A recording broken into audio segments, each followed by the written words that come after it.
Welcome back to Love by Design. I am still Joan, your host and your guide to conscious aligned love that is rooted deep, deep, deep in your energetic blueprints. And that's what we're talking about, human design.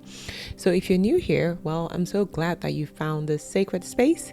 And if you've been walking this path with me, I say welcome back. So today, as promised, we begin something very special, something that I love so much. And this is a journey through the love gates.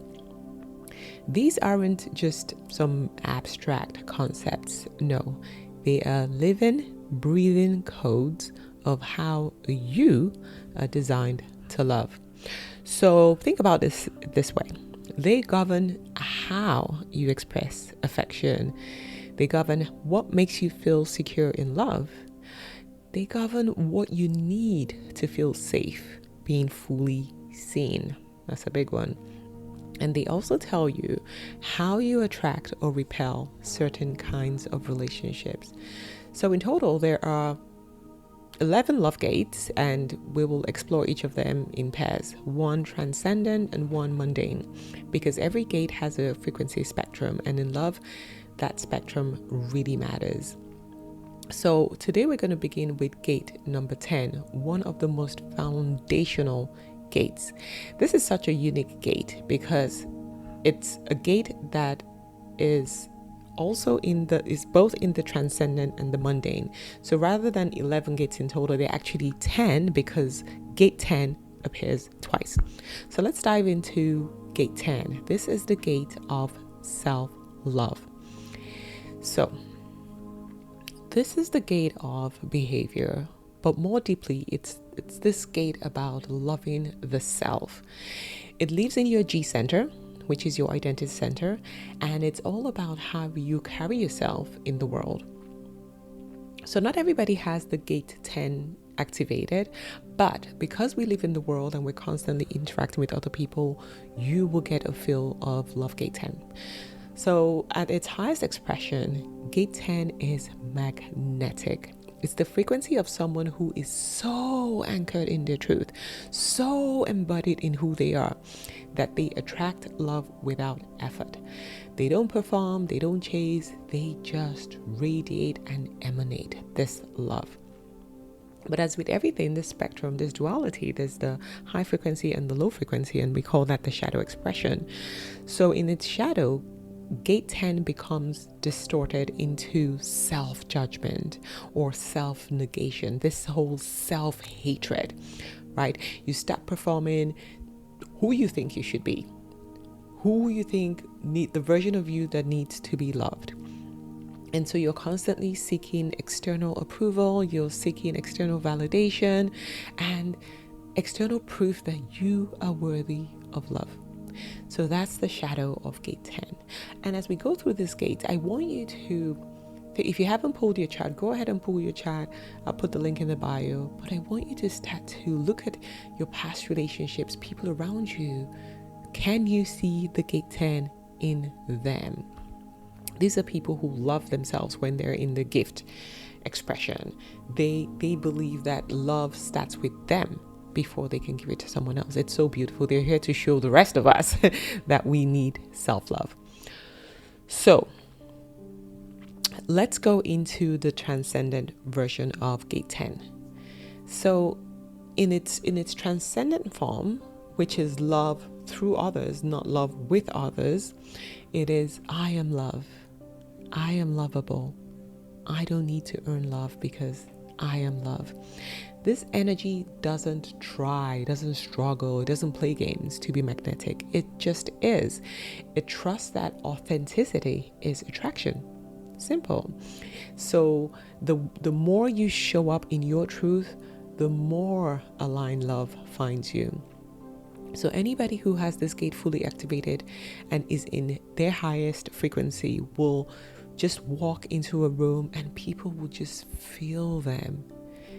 They may not even say a word. They may not even try to be loud. They may not even dress a certain way, but people just feel their energy because the love gate 10 energy just speaks through presence. This is not about playing roles. This is not about overfunctioning.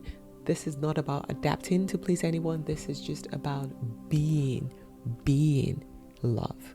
It's so beautiful. If you have the transcendent, if you have the gate 10, you have both transcendent and mundane. So this gate 10 in the mundane world, which is love with others, in the shadow, let's start with the shadow, which is the lowest expression, the lower vibration. It is what I call performed love. So this is when we shapeshift to become a version of ourselves we think will be the most lovable. So this might look like shrinking to make someone feel bigger, playing the cool guy or the cool girl even when your heart wants connection, saying yes when your soul is screaming no. This is such a big one for so many people. Or even it might look like becoming the nurturer, becoming the planner, the provider, just so that someone will stay. In the shadow, you lose yourself in the relationship. You become who they want and you forget who you are. Does this sound familiar? Even though I don't have this gate, well, I have an open G center, so I feel this one very strongly.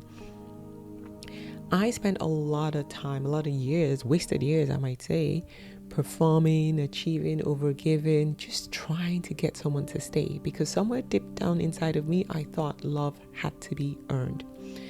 But when you heal the gate 10, the opposite happens, because now you know that you don't have to perform to be loved.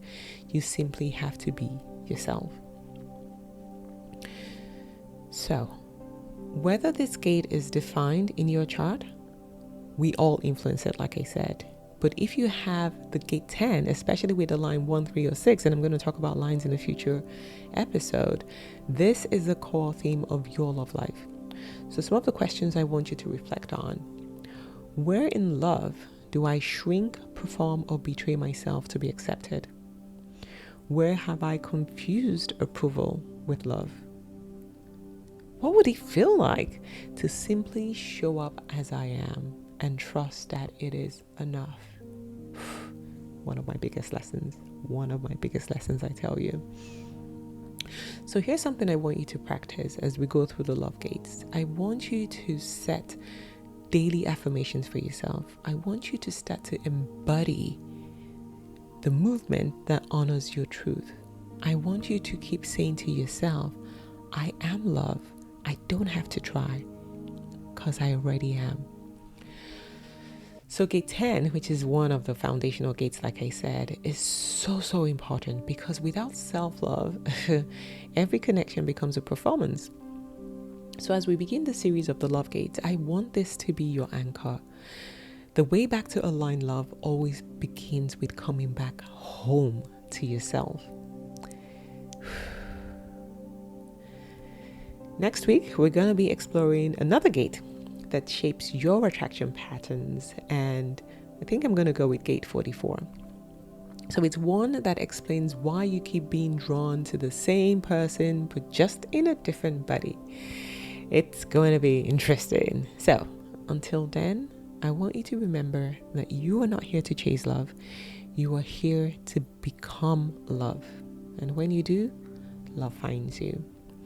Thank you so much for joining me on this journey. If you enjoyed this episode, share it with someone. Share it with someone who wants to know this message, who needs to know this message, especially in this time that we're going through. Because we can no longer live by default. We need to live by design. And that's what this podcast is all about. Helping you live by the truth of who you've always been. If you do have the gate 10 activated, shoot me a message, because I want to see how that's showing up in your life and what are some of those shadow expressions that you've been having, and how you're going to step up to the higher gift frequency and start to embody the truth and the gift of gate 10. Until next time, take care of yourself, and don't forget, always date by design, not by default. See you next time.